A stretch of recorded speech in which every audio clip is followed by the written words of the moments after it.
All right. Today we're going to be discussing Beyond Meat, an exciting plant-based meat company that's disrupting the food industry. I chose Beyond Meat because there's a lot of hype around the company, and I wanted to see what the unicorn burger was really made of. I'll begin by providing some context on the plant-based food market as a whole. Over the past year, retail sales of plant-based meat alternatives brought in $800 million, which is nearly 20% of the $4.5 billion in total plant-based alternative retail sales. And plant-based alternatives are on the rise. As a whole, plant-based alternative food sales have grown by $500 million each year for the past 3 years. And if you look at plant-based meat sales specifically, you'll see that they grew by 10% this past year, outpacing growth by animal-based meats. But while there's a lot of excitement around plant-based meats, the simple fact remains that retail sales for animal-based meats are 9 times larger. At the end of the day, this is still a somewhat niche market. Now that you have some context, let's dive into Beyond Meat. The Los Angeles-based company was founded in 2009 and went public in May 2019. They employ 400 people, and their products can be found in 35,000 grocery stores, restaurants, hotels, and universities.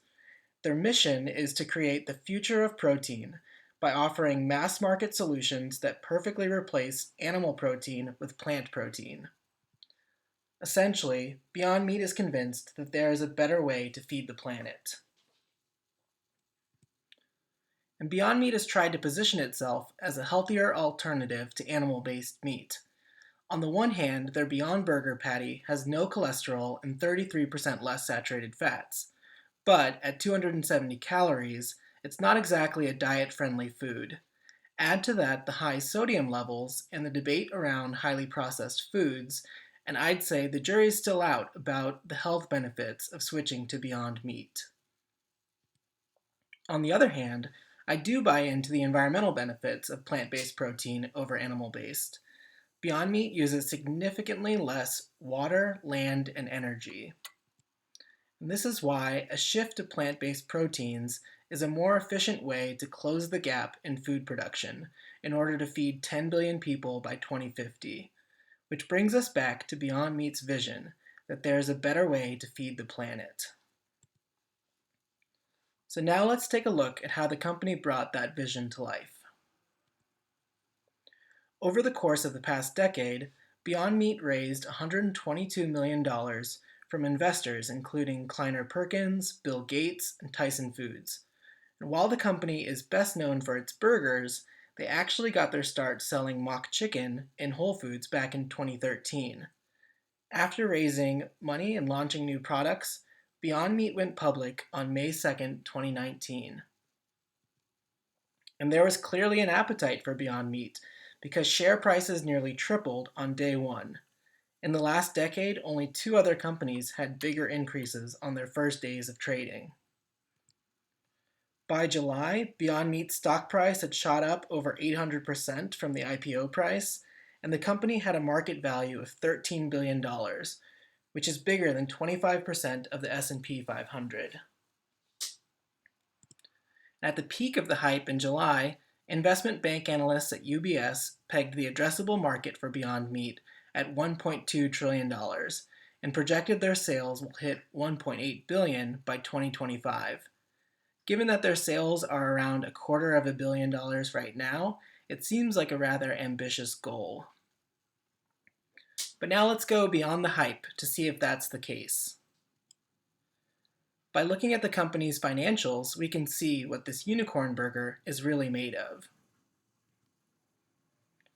Over the past year, total revenue for Q3 grew 250% to $92 million, beating analyst forecasts of $83 million.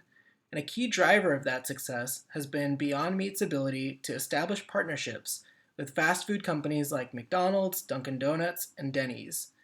Beyond Meat will need to maintain this steady increase in total revenue each quarter.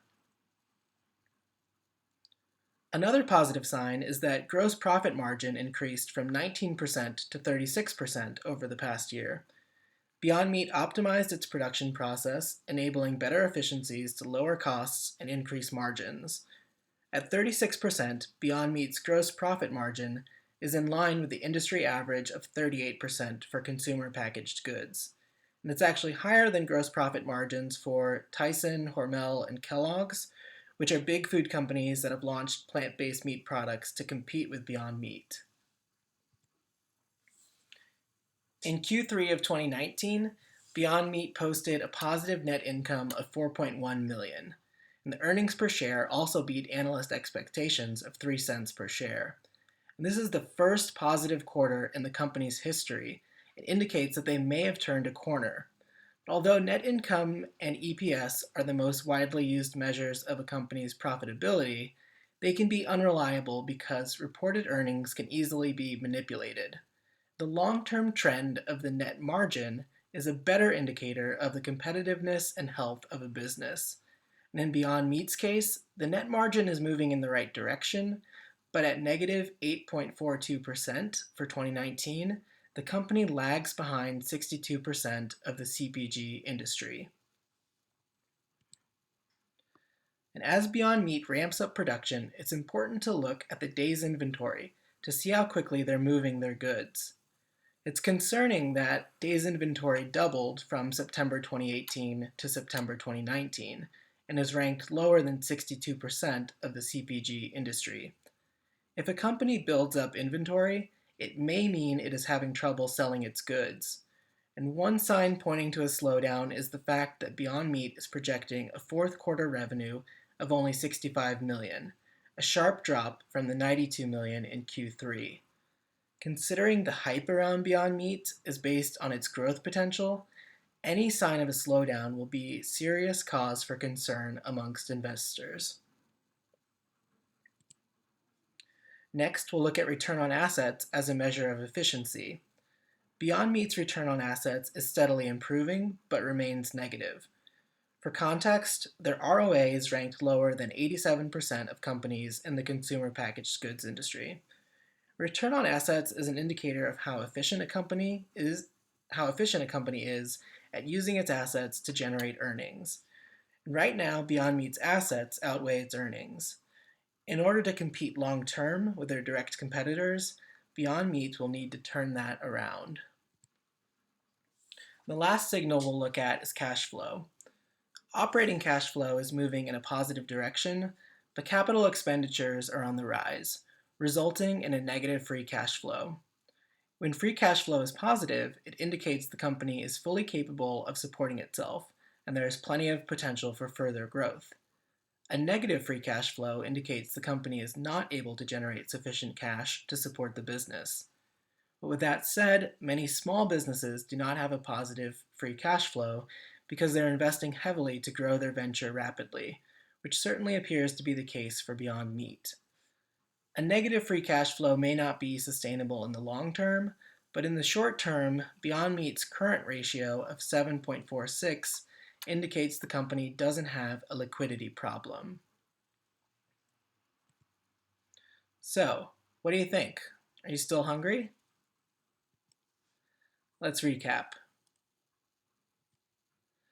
Overall, for a young company in growth mode, Beyond Meat's finances look like they're trending in the right direction.